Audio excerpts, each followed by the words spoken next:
أعوذ بالله من الشيطان الرجيم. بسم الله الرحمن الرحيم.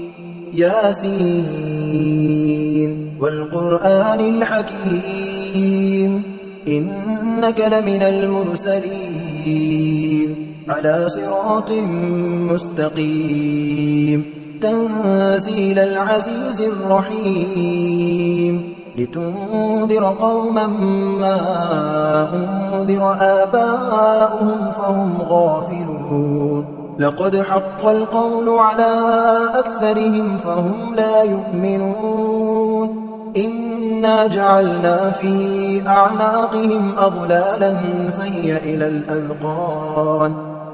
إلى الأذقان فهم مقمحون وجعلنا من بين أيديهم سدا ومن خلفهم سدا